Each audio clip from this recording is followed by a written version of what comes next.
Eh bien, bonjour, rebonjour pour certains. Merci d'être venus si nombreux. Bonjour à ceux qui sont à distance aussi, parce qu'on ne les voit pas, mais je crois qu'il y a du monde. Sur cette nouvelle conférence, on parle dans l'oreillette. Sur cette nouvelle conférence, c'est François qui va vous présenter ses retours d'expérience et je crois qu'il va donner pas mal de tips sur le télétravail. Alors aujourd'hui, ça touche beaucoup de monde, on a été un peu forcé de le faire. Et là, c'est aussi pour sauter le pas et un peu vraiment s'engager dans le télétravail, pas forcément avec 2 jours de présentiel chez son employeur, mais aussi être en full télétravail en France, à l'étranger, comment négocier avec son entreprise, tout ça. Je crois que ça va être très pratico-pratique et instructif. Merci François. Merci. Bonjour à tous. Alors d'abord, je vais faire une petite présentation très rapide pour vous expliquer un petit peu le contexte. J'ai longtemps été SEO manager, ça fait 15 ans que je suis dans le SEO. J'étais vraiment chez l'annonceur, différents groupes. Je suis resté 5 ans chez le groupe Perch, Best of Media, donc c'est des sites très concurrentiels sur l'univers du high-tech. On était numéro 1 mondial des sites de high-tech, avec des gros sites aux États-Unis. Donc c'est déjà là que j'ai commencé un petit peu le télétravail, puisque je travaillais avec des équipes aux États-Unis et en France, donc il y avait toutes les gestions de décalage horaire à prendre en compte. Et ensuite, là-bas, j'étais vraiment orienté sur des sites donc, à forte volumétrie de trafic, de données. Et donc j'étais orienté très SEO technique et aussi SEO éditorial pour former les rédacteurs des équipes, aussi bien en français qu'en anglais, etc.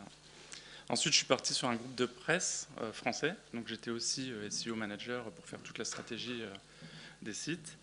Et j'étais toujours en 100% télétravail alors en Bretagne pour un groupe basé à Paris. Et depuis 4 ans, je suis consultant SEO indépendant et formateur. Et je suis maintenant basé en Indonésie, donc vraiment à l'autre bout du monde, avec l'essentiel de mes clients basés en France, 90% on va dire, 10% à l'étranger. Et voilà, c'est un contexte un petit peu particulier. Donc aujourd'hui, c'est un retour d'expérience là-dessus pour vous donner des conseils sur déjà ceux qui sont aujourd'hui salariés, qui voudraient essayer de négocier ce passage au télétravail, donner voilà, des petits tips là-dessus, et aussi les implications que ça a, puisqu'on va le voir par la suite, c'est pas toujours aussi simple que ça. Et donc je ne suis pas à Bali, hein, comme beaucoup le pensent quand je dis Indonésie, je suis vraiment dans un coin reculé de l'Indonésie, donc c'est vraiment un contexte totalement différent de ce que nous on peut connaître, et je vais donner aussi des tips pour justement pas être déconnecté par rapport à nos clients quand on est en immersion vraiment dans une autre culture, dans un autre pays où on pourrait facilement voilà, se déconnecter. Alors d'abord quelques chiffres pour commencer. Sur le télétravail, en 2021, en moyenne, alors c'est des sources INSEE pour toutes les catégories socio-professionnelles, il y a environ 1 salarié sur 5 qui a travaillé. Ils estiment qu'il y a 1 salarié sur 2 qui exerce une profession où on ne peut pas faire de télétravail, c'est souvent les ouvriers. Et il y a 6% des salariés qui exercent une profession en télétravail plus de la moitié du temps, donc c'est 60%. Et ces 6%-là, c'est un peu des métiers comme les nôtres, ou des cadres, des ingénieurs. Voilà, donc ceux-là, ils sont plus représentatifs du télétravail, ce type de métier. Donc ça se porte bien, en tout cas en tant que SEO, on peut facilement faire du télétravail. Donc, comme on l'avait évoqué juste avant, la pandémie a fait que le télétravail est socialement plus accepté. Il y a 2 chiffres qui sont assez intéressants quand même. On a vu que, en fait, je ne l'ai pas mis sur la slide, mais avant et après, il n'y a pas plus de gens en télétravail. Le pourcentage de salariés en télétravail est à peu près resté identique. Par contre, ce qui change énormément, c'est la durée, le nombre de jours en télétravail, qui a quasiment... la tendance est inversée. Avant, c'était 1 ou 2 jours de télétravail à la maison. Et aujourd'hui, c'est l'inverse, c'est 1 ou 2 jours en présentiel. Voilà pour les chiffres, je vais passer rapidement. Donc maintenant, c'est comment passer en télétravail quand on est salarié. Alors, on l'a vu, aujourd'hui, c'est socialement plus accepté. Et on peut trouver directement des postes en télétravail, ce qui n'était pas forcément le cas il y a quelques années encore. Là, c'est un exemple très récent d'il y a une semaine, donc Resoneo, agence connue, voilà, qui propose du télétravail total dès le début. Donc ça, c'est la première solution. Maintenant, un petit peu plus difficile, si vous êtes salarié d'un poste en présentiel et que vous voulez passer en télétravail, il va falloir négocier progressivement, ça c'est un type, à 2 niveaux. Déjà pour vous, pour voir si ça le fait, si vous êtes capable de travailler en autonomie sans avoir quelqu'un qui vous dirige, si vous vous sentez bien d'être tout seul chez vous pour travailler, de ne pas être distrait. Ça permet aussi de faire ses preuves auprès de sa hiérarchie pour voilà, instaurer un peu la confiance et puis y aller un peu progressivement pour passer en full télétravail. C'était exactement mon cas. Moi, j'ai commencé un jour par semaine et puis après, full télétravail, une fois que la confiance est installée, que les résultats sont toujours bons et voilà. Je vous ai mis l'illustration de Timothy Ferris. C'est un livre qui revient souvent chez les entrepreneurs et qui explique aussi, lui, comment il était passé il y a quelques années sur ce mode télétravail pour même carrément être digital nomade il y a plusieurs années. Maintenant qu'on est, admettons, voilà, vous êtes passé en télétravail, il y a 2 questions qui se posent, en France ou à l'étranger.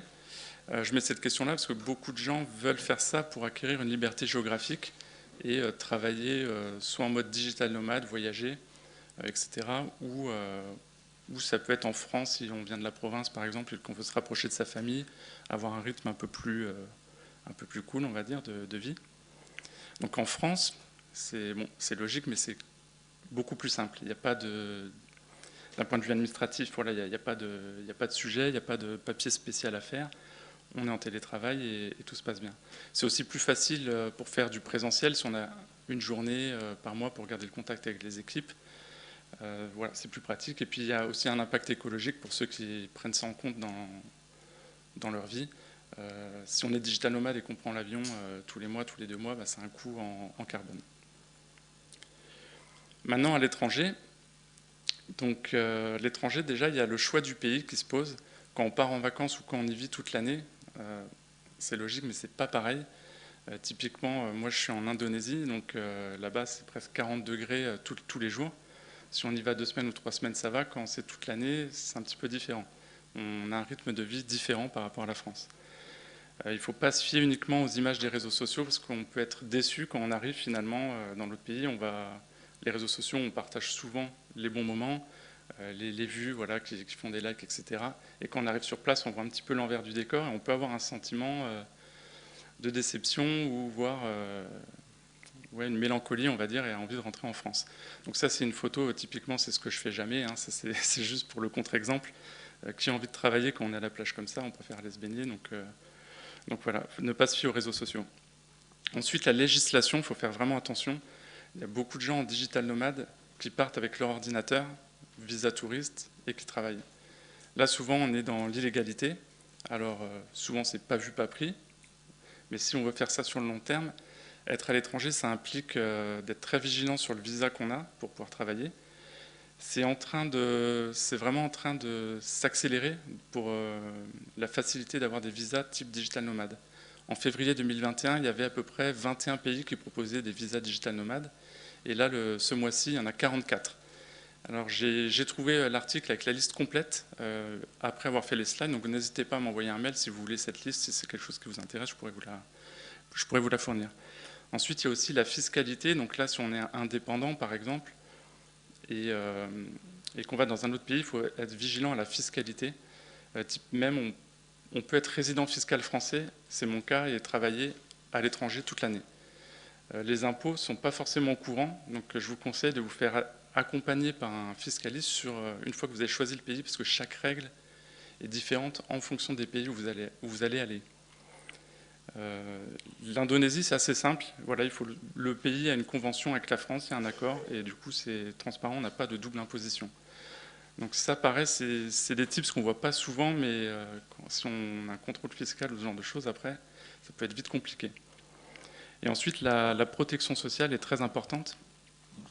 Si par exemple, vous êtes salarié et que votre employeur vous accorde le fait de travailler à l'étranger avec votre ordinateur, vous avez un accident pendant les horaires de travail, et bien là, vous êtes dans le non-droit, puisque votre employeur ne va pas avoir forcément cotisé auprès des organismes sociaux du pays où vous êtes. Et donc là, pareil, problème. Alors, quand on est à l'étranger, quelques petits conseils, c'est des choses qui reviennent souvent dans la communauté digital nomade. Pourquoi on veut aller à l'étranger? C'est le rapport qualité-coût de la vie. Donc, il y a 3 régions qui reviennent très souvent, c'est l'Asie du Sud-Est, l'Amérique du Sud, l'Amérique centrale et l'Europe de l'Est. et aussi parce qu'on peut avoir très facilement accès à Internet et travailler dans des bonnes conditions. Ensuite, le conseil, c'est d'essayer temporairement par soi-même, en conditions réelles. On m'a souvent posé la question, à quel pays tu me conseilles pour y aller? Ça, c'est trop personnel, même si voilà, j'ai voyagé, je ne peux pas vous conseiller quel pays sera fait pour vous. Donc allez-y, prenez votre ordinateur, essayez de trouver des endroits pour travailler, et vous voyez si ça vous va, si ça vous convient. On peut être dans des pays où c'est très bruyant, par exemple par rapport à la France, on n'a pas les mêmes normes de mur, enfin c'est tout bête, mais au moment où vous allez travailler, ça va vous rendre la tâche un peu plus difficile. Ensuite, je l'avais expliqué juste avant, de valider votre choix avec un professionnel qualifié pour éviter tous les problèmes administratifs. Et enfin, salarié, ça c'est quelque chose c'est quelque chose qui peut vous simplifier l'expatriation, c'est d'aller dans un groupe qui a déjà des postes dans différents pays. Et c'était le cas dans le groupe américain où je travaillais. Je pouvais aller à New York, par exemple, et s'occuper de tout, des visas, la green card, etc. Donc ça peut être aussi une solution si on veut rester salarié sans forcément être indépendant, mais qu'on veut vivre à l'étranger sur le long terme, ça peut être très facile. Je vous ai mis des exemples de choix personnels pour illustrer un petit peu. Antoine BM, je ne sais pas si vous connaissez, mais c'est un infopreneur voilà, qui a réussi. Lui, il savait qu'il voulait être indépendant dès le début et vivre à l'étranger. Et puis finalement, après quelques années, il a réussi, il est passé indépendant. Et il s'est rendu compte qu'il préférait travailler en France. Il est revenu, il a testé, il est revenu. On a Jean-Benoît Moins, qui est connu aussi dans la communauté SEO, qui a fait des interventions ici, qui lui a pris le pari d'être full digital nomade, 1 an, et puis ça lui va. Donc il continue depuis, ça doit faire 5-6 ans, je crois, qu'il continue. Alors lui, ça lui demande, je pense, beaucoup plus d'organisation, parce qu'à chaque fois qu'il arrive dans un nouveau pays, il doit ne pas travailler pendant certains temps, le temps de trouver un logement, le temps de trouver son bureau, des équipements peut-être spécifiques, etc. Mais ça lui va et continue. Donc c'est pour ça que je dis que c'est très personnel. Mon choix, moi, c'est plutôt d'être sédentaire à l'étranger pour éviter, toutes ces contraintes d'organisation, d'avoir ma petite routine régulière comme en France, d'avoir mon bureau, mes conditions de travail. Et d'être régulier, c'est aussi plus simple par rapport à ses clients. Donc, comme je suis freelance, il faut gérer beaucoup plus de clients différents. Et d'avoir cette régularité-là, ça permet d'être plus tranquille, on va dire, dans sa tête pour gérer le quotidien. Maintenant, une fois qu'on est en télétravail, il y a une méthodologie un peu. Qu'est-ce que je pourrais vous conseiller pour continuer d'avoir des résultats sur le long terme? Quand on est salarié, on peut souvent se retrouver dans les métiers du web, dans des méthodologies agiles, et ça, du coup, ça offre un cadre au quotidien très intéressant pour garder le fil, ne pas être déconnecté, avec les daily stand-up, la réunion hebdo, 1 ou 2 jours de travail éventuellement dans les locaux si on est encore en France. L'avantage, c'est qu'on garde un contact avec l'équipe au quotidien, on va dire, et de conserver un travail régulier, ce qui peut être pratique pour ceux qui ont soit des enfants où on peut être dérangé quand on est à la maison, si on est à Paris, qu'on a des petits appartements, qu'on n'a pas forcément une pièce adaptée pour travailler. Donc d'aller dans l'entreprise, ça peut être intéressant de temps en temps. Et d'être salarié, ça permet de rester concentré à 100% sur le SEO, ce qui doit vous intéresser, puisque quand on passe indépendant, il y a une grosse partie du temps à gérer l'administratif, la communication, gérer des nouveaux clients. Et quand on est à l'étranger, les visas, etc., ça prend vite du temps sur la semaine qu'on ne peut pas consacrer au SEO. Enfin, quand on est indépendant, il y a aussi la gestion client. Donc un petit conseil, si vous pouvez avoir des clients sur le long terme, ça permet aussi de simplifier un petit peu son emploi du temps, d'être régulier. Ça, c'est intéressant. Moi, ce que j'avais fait, j'avais eu, avant de partir à l'étranger, des clients réguliers en France. Et après 1 an, je suis parti à l'étranger. On a continué ensemble. J'ai été totalement transparent avec eux. Et ça se passe très bien. On continue toujours ensemble. D'avoir des clients réguliers, ça permet aussi, dans son emploi du temps, de garder des créneaux de libre pour les imprévus ou avoir des nouvelles missions one-shot, un audit technique sur un point très précis, et puis de faire des preuves avec des nouveaux prospects et de pouvoir les fidéliser par la suite. Ensuite, avec soi-même, quand on est indépendant, il va falloir vous fixer vos propres objectifs. Il n'y a plus de patron qui va vous dire à la fin de l'année, il faut faire temps, etc. Donc c'est à vous de fixer vos propres objectifs. Là-dessus, moi j'ai gardé un peu le même rythme que quand j'étais en entreprise. On a des objectifs à l'année qu'on découpe en trimestre, en mois, à la semaine, voire à la journée. Et comme ça vous permet, voilà, en tant qu'indépendant, de maintenir un cap et de finir l'année avec assez d'argent pour continuer. Et ensuite, avec son entreprise, je l'avais évoqué, il faut gérer voilà, tous ces aspects-là qui prennent très vite du temps et qui ne comptent pas dans votre rémunération. Donc, il faut être vigilant à ça par rapport au mode de vie salarié. Au-delà de l'organisation, il y a la proactivité. Ça, je pense que c'est une qualité très importante à développer quand vous êtes indépendant, surtout à l'étranger. Déjà, quand on est en interne, on oublie souvent le SEO, alors peut-être de moins en moins maintenant, mais à l'époque, ça arrivait qu'on lançait des nouvelles fonctionnalités sur un site, et puis on voit, je sais pas, qu'on a moins 20% de pages après accessibles sur le site, et là, on arrive un peu trop tard. Donc, encore plus quand on est à l'étranger, c'est vraiment à vous de penser, de ne pas partir du principe que les gens vont faire appel à vous, mais d'anticiper tout ça pour que tout se passe bien. Ensuite, il y a le contact. Donc, on peut avoir la sensation d'isolement, surtout quand on est très loin. Ça, c'est assez personnel aussi. Il y en a très bien qui vont travailler. Enfin, il y a beaucoup de personnes qui vont très bien travailler en autonomie. D'autres qui vont besoin de garder un contact avec ses pairs. Il y a des solutions de mastermind, de réseau d'entreprises, d'entrepreneurs en ligne, de visio aussi. On peut se faire des contacts régulièrement avec d'autres entrepreneurs, d'autres freelances avec qui on est en contact pour partager des infos, rester connecté à l'actualité locale de ses clients. Et on peut aussi faire des formations en ligne où il y a des groupes de travail. Et ça, j'en ai fait quelques-unes, c'est très intéressant. Ensuite, la rigueur. Donc, ça, c'est un peu dans tous les travails, mais encore plus en indépendant. Quand vous êtes avec un décalage horaire et que vous n'êtes pas dans les locaux, par exemple, et que vous avez une réunion, si vous êtes dans les locaux, vous voyez les collègues partir dans la salle de réunion, c'est très facile de les rattraper. Si vous êtes à l'autre bout du monde et que vous avez oublié de le noter en rappel, vous allez louper le rendez-vous, ça ne va pas être très sérieux sur le long terme. Anticiper les décalages horaires, même dans un pays, ils changent avec les heures d'été d'hiver en France. Donc on peut vite, des fois, louper une heure et il faut être très rigoureux là-dessus. Et ensuite, une routine, ça peut permettre d'avoir une routine dans son rythme de travail, ça peut permettre de garder cette rigueur. Maintenant, un petit peu plus concret, les outils à privilégier pour mener efficacement ces projets et continuer d'avoir des bons résultats. Moi, ce que j'ai choisi, c'est d'avoir 2 ordinateurs, de partir avec 2 ordinateurs, parce que là, si on a des configurations un petit peu spécifiques, des ordinateurs un peu puissants, on ne va pas les trouver partout dans le monde facilement accessibles. Si vous avez une panne, un vol ou quoi que ce soit, d'avoir un 2e ordinateur à un autre endroit, là où vous êtes, ça peut vous permettre de continuer vos missions, de ne pas perdre de données et d'être réactif. Ce que je fais aussi, c'est des sauvegardes régulières sur un disque dur local. Pareil, en cas de crash, on peut remettre un time machine pour ceux qui sont sur Mac ou l'équivalent Windows pour être disponible et ne pas perdre des données clients, surtout si vous faites des analyses sur le long terme. Ce que je fais aussi, c'est de temps en temps, de manière un peu plus ponctuelle, des sauvegardes sur un NAS qui reste en France. Comme ça reste privé. Et si jamais, en cas de coup dur, vous n'avez vraiment pas de chance, les 2 ordinateurs crashent, le disque dur crash, vous avez toujours vos données accessibles assez facilement. Et puis il y a l'éventuelle solution du cloud que moi je ne fais pas parce que même d'un point de vue RGPD, je ne sais pas si ça va bien si vos serveurs sont hébergés aux États-Unis.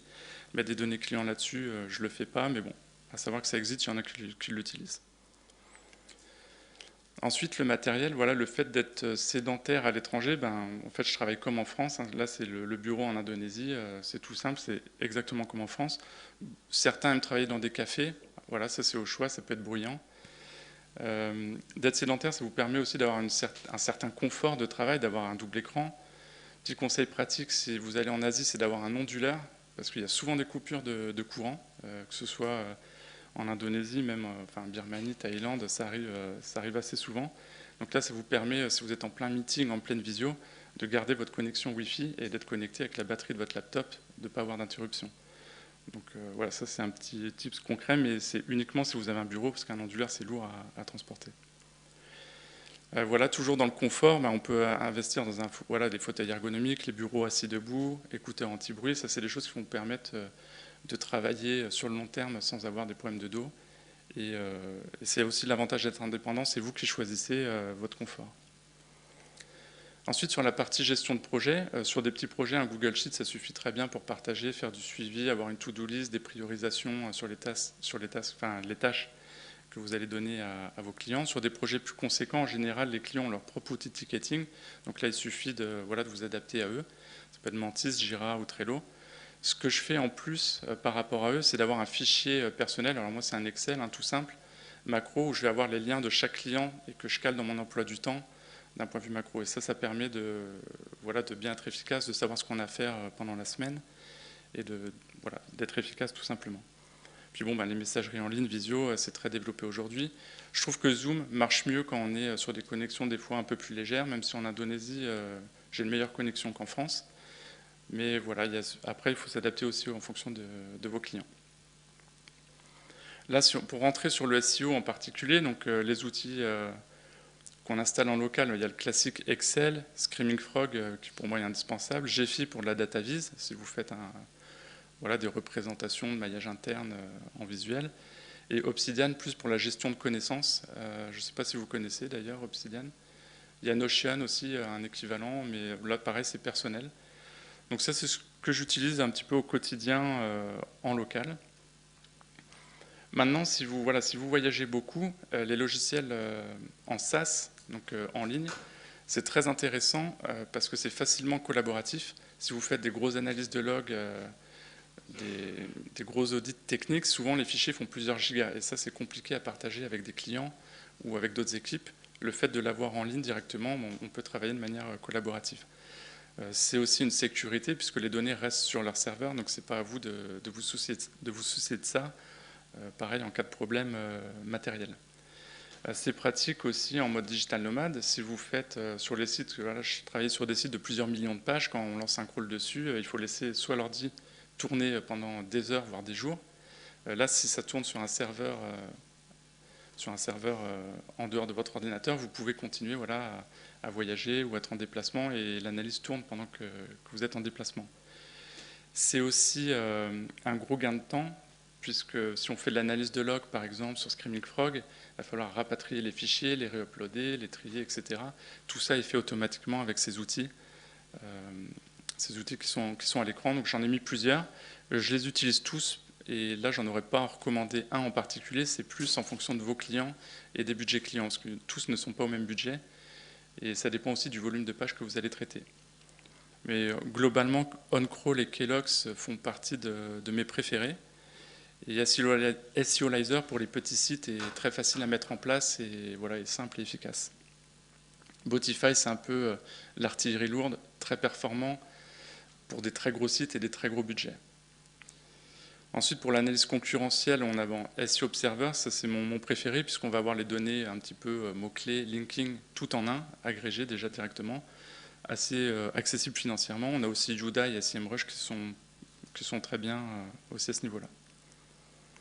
Ensuite, on a les outils classiques Google Data Studio. Ça, c'est intéressant puisqu'on peut faire du collaboratif, comme c'est en ligne, et les partager très facilement.